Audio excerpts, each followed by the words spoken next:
Hello friends, good morning. Radhe Radhe. कैसे हैं आप सभी लोग? उम्मीद करते हैं आप लोग बहुत अच्छे होंगे। मैं भी एकदम ठीक हूँ। दोस्तों, वेलकम है आप लोगों का एक नए ब्लॉग में। तो सुबह का टाइम है, सुबह के वही 7 बज चुके हैं। मेरी पूजा हो गई है और ये ना गैस पे मैं पहले ही आलू रख गई थी बॉयल होने के लिए। तो यहाँ पे बच्चों के टिफ़िन की तैयारी भी करनी है। आज बच्चों का जो टिफ़िन है ना, मतलब जो है आज बनाना कुछ भी नहीं पड़ा है। थोड़े से मैंने ग्रेप्स रख दिए हैं बच्चों के टिफ़िन में और मैंने ये जो पार्ले जी का बिस्किट है ना, ये रख दिए। ये बच्चों के जो बिस्किट होते हैं ना पार्ले जी, मेरे बच्चों को आजकल काफ़ी ज़्यादा पसंद आ रहे हैं। तो पहले जब छोटे थे तब उस टाइम पे नहीं खा रहे थे, पर अब खा रहे हैं। तो फिर इस बार हमने मंगा लिया है काफ़ी ढेर सारा बिस्किट पार्ले जी, ताकि जो है इनको जब भी मन करे ना तो ये आराम से खा लें। तो थोड़े से ग्रेप्स रखे हैं, बनाना मैंने नहीं रखा है, बनाना रख लिया है घर पे ही। तो जो है जब आएंगे ना दोपहर में स्कूल से खाना वगैरह खाने के बाद दोपहर के टाइम पे इनको बनाना दे देंगे। तो फ्रूट्स ना बच्चों को बहुत ज़्यादा ज़रूरी होता है, क्योंकि जो है मतलब बच्चों का पेट भरना तो बहुत ज़्यादा आसान है, पर अगर जो है हेल्थ की, लेकिन कुछ बच्चों की आदत होती है कि जो उनके लिए हेल्दी होती है चीज़ें वो बिल्कुल साफ खाने से मना कर देते हैं। और बात जो है ये बच्चों की नहीं, बड़ों की भी है, क्योंकि हमें भी जो चीज़ें मतलब हमारे लिए अच्छी होती हैं, जैसे फ्रूट्स हो गया, दूध हो गया, दही हो गया, ये सारी चीज़ें ना हम कम ही ले पाते हैं। ज़्यादातर हमारा मन ना जो है तले भुजे वाले खाने में जो है भागता है कि बस समोसा खा लें, पकौड़े खा लें, ये वो, मतलब तरह तरह की चीज़ें खाने का मन कर रहा है। पर आजकल ना किसी को भी हेल्दी चीज़ें खाने का मन नहीं करता। तो फिर जो है थोड़ा बहुत फ्रूट्स वगैरह देना चाहिए बच्चों को, क्योंकि कुछ दिनों से तो मेरे बच्चे दूध भी नहीं ले रहे हैं। जब से इनकी बोतल फेंक दी है ना, तब से इन्होंने जैसे कसम ही खा ली है कि दूध पीना ही नहीं है। बड़े मुश्किल से जो है बस 1-2 घूँट दे पाते हैं, नहीं तो फिर वो भी नहीं पीते किसी-किसी दिन। तो कहाँ 2 लीटर दूध आता था, ऐसे ही जो है मतलब ख़त्म हो जाता था, और अब 1 लीटर दूध आता है तो ऐसे रखा होता है। बस जो है 3-4 बार चाय बन जाती है, साथ में इनका जो है दलिया वगैरह जब बनाती हूँ हस्बैंड का, तो उसमें डाल देती हूँ। बाकी जो दूध बचता है ना, बस जो है ये भी नहीं पीते हैं, कहते क्योंकि दलिया में डाल देते हो तो कहते रहने दो, पीना नहीं है। तो फिर बस समझ लिए कि पूरी तरह से चाय ही बनता है। आज जो है जो सुबह सुबह का नाश्ता है ना, जैसे मतलब हेल्दी चीज़ों की बात करी तो मैंने सोचा कुछ मैं भी हेल्दी ले लेती हूँ। क्योंकि कुछ दिनों से मतलब जब से हम यहाँ पे आए हैं ना, तब से हमारी जो है जो पेट की समस्याएं हैं ना बढ़ती जा रही है। हमारा मतलब पेट जो है ठीक नहीं रहता, क्योंकि जो है चीज़ें जो हम खाते हैं ना ठीक से पचती नहीं है। और ये रीज़न ये भी हो सकता है कि करीब 10 सालों से जो है हम आरओ का पानी पीते थे। तो हमारा जो ये वाला घर हमने जो शिफ्ट किया है ना, इसमें आरओ नहीं लगा हुआ है, और अभी हमारे पास पैसे भी नहीं है कि आरओ हम लगा सकें। तो हमें सरकारी पानी पीना पड़ता है, जो जो है आता है ना पानी, सुबह शाम दोपहर वही पानी हमें भर के पीना पड़ता है, जो जिसके कारण जो है हमारी थोड़ी सी जो है जो पेट की दिक्कत है ना वो बढ़ती जा रही है, मतलब ठीक नहीं हो रही है। तो कोशिश करते हैं कि पानी को गर्म कर लेते हैं, उबाल के ठंडा करके पीते हैं। पर कभी कभी किसी दिन तो ठीक होता है, पर किसी दिन जो है बहुत ज़्यादा जो है मतलब पेट दर्द होता रहता है, बच्चों का भी और साथ में मेरा भी। तो कोशिश यही करेंगे कि थोड़े थोड़े से पैसे बचा के और सबसे पहले जो है आरओ लगवाते हैं, क्योंकि आप लोगों को पता ही है जो मिडिल क्लास फैमिली वाले लोग होते हैं ना, हम लोगों को मतलब कितना ज़्यादा हर चीज़ के लिए सोचना पड़ता है। अगर हमें कोई नई चीज़ें ख़रीदनी हो ना, तो उसके बारे में कम से कम 10 बार सोचना पड़ता है, और कम से कम 10 खर्चे हम रोक के फिर एक नई चीज़ बना पाते हैं। तो आप लोगों को पता ही होगा, अगर मेरे जैसे जो है मिडिल क्लास फैमिली से बिलोंग करते हो तो ये सारी चीज़ें ना आप लोगों को बहुत अच्छे से पता होंगी। यहाँ पे मैंने बेसन का चिल्ला बनाया है। इसमें मैंने थोड़ा सा हरा मटर ग्रेट किया, मतलब चॉप कर लिया था चॉपर में, और जो है एक उबला हुआ आलू डाला है, हरी मिर्च डाली है एक, और थोड़ी सी धनिया डाली है। मैंने इसमें प्याज वगैरह नहीं डाला है, क्योंकि आज मैं ना यही भोग लगाने वाली हूँ भगवान जी को। तो जो है मतलब उस वाले घर में जब पूजा करती थी तो ऐसे मतलब कुछ भी जो मतलब कभी कभार जो है पकौड़े वकौड़े बनाती थी या कोई भी चीज़ें, तो भगवान का भोग लग जाता था।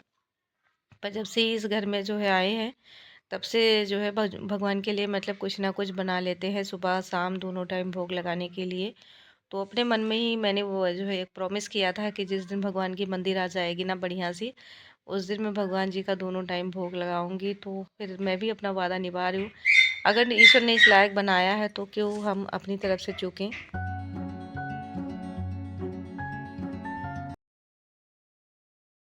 टाइम हो गया है, 11:15 हो चुके हैं। तो अभी जा रहे हैं स्कूल बच्चों को लेने के लिए, क्योंकि पता ही नहीं चलता ना, सुबह से किचन में लगे रहो, काम काम काम, बस मतलब खाना बनाना, नाश्ता बनाना, सब कुछ इकट्ठे बनाना पड़ता है ना, क्योंकि उसी टाइम पे सब लोग ब्रेकफास्ट भी करते हैं, ऑफिस के लिए भी निकलते हैं, बच्चों को स्कूल भी जाना होता है। तो फिर जो है टाइम ही नहीं मिलता किचन से बाहर निकलने का। तो अभी मैं भी थोड़ा सा रेडी हो गई हूँ, कंघी वगैरह किया, मेरा सिर बहुत ज़्यादा दर्द हो रहा था, थोड़ा सा तेल भी लगाया बालों में और इसके बाद कंघी करी है। तो चलते हैं, बच्चों को लेके आते हैं स्कूल से और उसके बाद सारा काम करेंगे। अभी झाड़ू पोछा सब कुछ बाकी है, थोड़ा सा घर की सफाई भी करनी है, साथ में जो है कपड़े भी वॉश करने हैं। तो आज वेडनेसडे है, वेडनेसडे को जो घर का काम होता है ना, थोड़ा सा एक्स्ट्रा हो जाता है, क्योंकि उस दिन मैं सफाई करती हूँ। एक संडे हो गया, एक वेडनेसडे हो गया, 2 दिन मैं घर की ज़रूर सफाई करती हूँ। वैसे तो कुछ लोग जो है हफ्ते में एक ही बार करते हैं, पर मुझे जो है थोड़ा थोड़ा करके मैं 2 दिन में निपटाती हूँ। एक दिन में नहीं हो पाता है, क्योंकि बच्चे भी छोटे हैं, बच्चों को भी ध्यान देना पड़ता है, उनकी भी देखभाल करनी होती है, तो फिर एक दिन में पॉसिबल नहीं हो पाता है। 2 दिन लगा के पूरे घर की मैं साफ़ सफाई कर देती हूँ। तो आज करते हैं रूम का, क्योंकि जो है यहाँ पे भी जो कवर डाले हुए हैं ना, ये देखिए कितनी ज़्यादा डस्ट हो गई है। तो इन सबको निकाल के अच्छे से साफ़ करूँगी और उसके बाद जो है मशीन में कपड़े भी लगा दूँगी, कपड़े धोते रहेंगे, तब तक यहाँ पे सफाई होती रहेगी। तो जुड़े रहिएगा आप लोग ब्लॉग में, आके मिलते हैं आप लोगों से थोड़ी देर में, बस आधा घंटा तो लग ही जाएगा, क्योंकि 10-15 मिनट जाते हैं और 10-15 मिनट आते।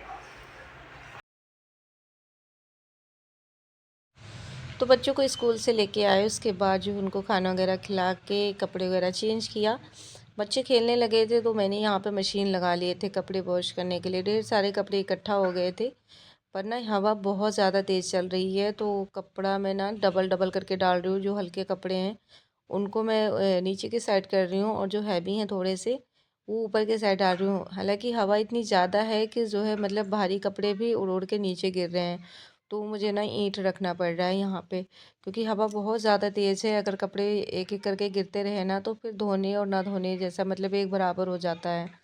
तो कुछ कपड़ों को तो मैंने ऐसे इकट्ठा करके रख लिए हैं मशीन पे ही, क्योंकि जो मुझे लग रहा था कि अगर मैं डालूंगी ना तो ये तुरंत ही उड़ जाएंगे। तो बड़े तरीके से मैंने कपड़ों को कवर किया, और इसके बाद जो है कूड़े वाली जो गाड़ी है ना वो भी आ गई थी, तो मैंने कूड़ा दे दिया उनको, और उसके बाद जो है आज डस्टबिन को भी साफ़ कर लिया है। तो जब भी मतलब 3 या 4 दिन बाद जो है जो कूड़ा वाली गाड़ी है ना वो आ जाती है, उसके बाद जो है मैं डस्टबिन को साफ़ कर देती हूँ।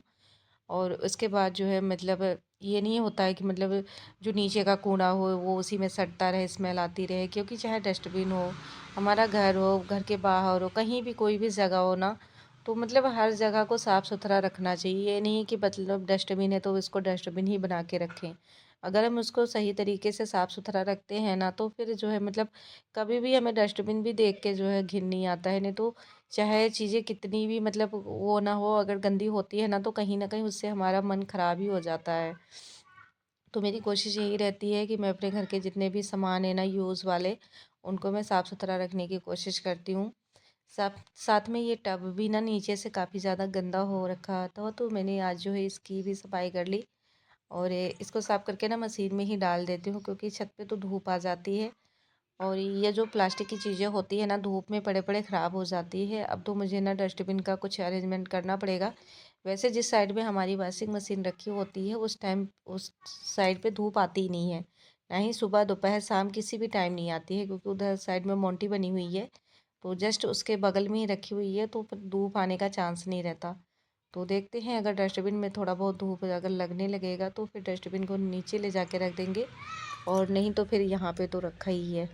टब भी हमारा साफ़ हो गया, उसके बाद मैंने मशीन के अंदर टब को डाल दिए थे। यहाँ पे आप लोग देख सकते हैं कितने कपड़े हैं, कहीं डंडे से दबाया है, कभी ईंट रखा हुआ है, मतलब तरीका देखिए कैसे कैसे अपनाया हुआ है ताकि कपड़े नीचे ना गिरें, क्योंकि कपड़े जब एक एक करके नीचे गिरते हैं, एक तो जो है आने जाने का रास्ता है, तो तुरंत ही बाइक वगैरह चली जाती है उसी के ऊपर।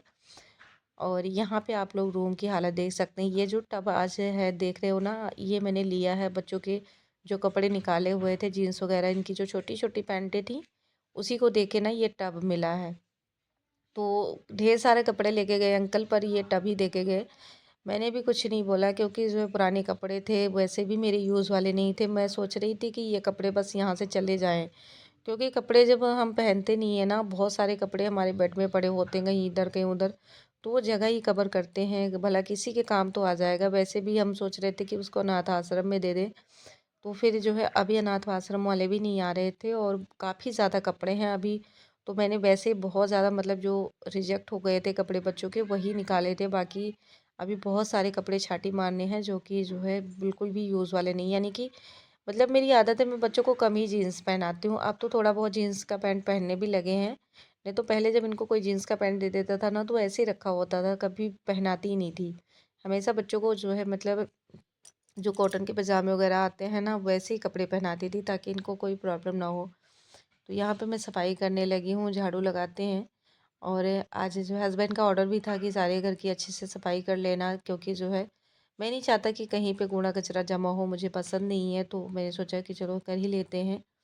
तो धीरे धीरे करके जो है सफाई का काम स्टार्ट कर दिए है। आज का सफाई के कामों में काफ़ी ज़्यादा टाइम लग गया था, क्योंकि जो है मैंने बाहर भी काफ़ी सफाई किया, यानी कि पानी डाल डाल के ना सारी धुलाई की। साथ में एक्टिवा की भी सफाई कर लिए थे। तो जो है यहाँ बगल में ही एक्टिवा लगी होती है हमारे गेट के, जो हमारा छोटा गेट है। तो मैंने पानी डाला तो थोड़ा बहुत छींटे पड़ गया था। मैंने सोचा लगे हाथ एक्टिवा भी साफ कर ही लेते हैं, जब काम स्टार्ट ही किया है तो फिर देरी क्यों।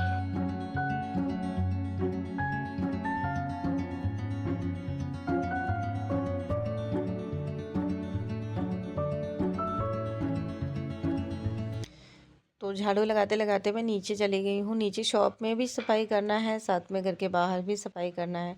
आज मैंने गेट को पानी भर के ना अच्छे से धुल दिया था, और धुलने के बाद जो है सूखे कपड़े से यानी कि कॉटन के कपड़े से अच्छे से गेट को साफ़ भी कर लिया था, क्योंकि जो है कहीं पे पानी वानी ना गिरा रहे। नहीं तो जो है ये जो लोहे का गेट होता है ना, इसमें तुरंत ही जो है जंग लग जाता है। तो यहाँ पे आप लोग देख सकते हैं पहले बहुत ज़्यादा मिट्टी थी, हवा चल चल के ना बहुत मिट्टी इकट्ठा हो गई थी। तो अब मैंने सफाई कर ली है और पूरा गली हमारा जो है ना साफ़ हो गया है। तो फिर ऊपर आ गए थे, पहले बाहर की सफाई करी, फिर जाके मैं जो है ऊपर पोछा लगाने आई हूँ। तो यहाँ पे भी पोछा लगा लेंगे। और आज ना काम करते करते 3 बज गए थे, यानी कि काफ़ी ज़्यादा लेट हो गया था।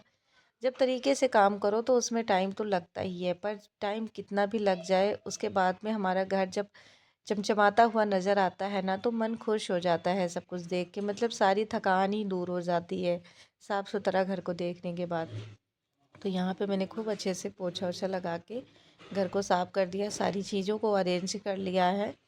तो आप लोग कमेंट करके बताना कि कैसा रहा आज का रूटीन, क्योंकि जो है बस सिंपल सा ही रहता है दोस्तों, ना ही जो है मतलब कोई जो है दिखावा है और ना ही जो है प्रोफेशनल अगर कहें तो वो भी नहीं है, बस सिंपल सी रूटीन है मेरी। और चलते हैं ऊपर दिखाते हुए आप लोगों को कि सफाई करने के बाद मतलब घर के जो बच्चे हैं ना क्या हालत करते हैं घर की। मतलब आप कितनी भी सफाई कर लो ना, इनको कुछ भी नहीं लेना देना। देखिए कैसे जो है स्लीपर को फेंका हुआ है शूज़ यहाँ पे, और ये ना चिंगम लगा के आया है अपने दोनों स्लीपर में, पहले खाता है फिर उसमें लगा लेता है, मना करती हूँ तो चुपके से ले आता है। तो यहाँ पे देखिए कैसे बेड पे खड़ा हुआ है, जितना भी पिल्लो हल्लो है ना सब बिखेर दिया इसने। और गुस्सा कर रही हूँ फिर भी नहीं सुन रहा है। देखिए मतलब बच्चे कैसे होते हैं कि आप कुछ भी बोलो बच्चों को कोई भी फ़र्क नहीं पड़ता है, उनको सिर्फ अपनी मनमानी करनी है। तो दोस्तों आज के ब्लॉग में बस इतना ही। आज का ब्लॉग कैसा लगा ज़रूर बताना, अच्छा लगे तो प्लीज़ आप लोग लाइक करना, शेयर करना एंड कमेंट करना। मिलते हैं नेक्स्ट वीडियो में, तब तक के लिए।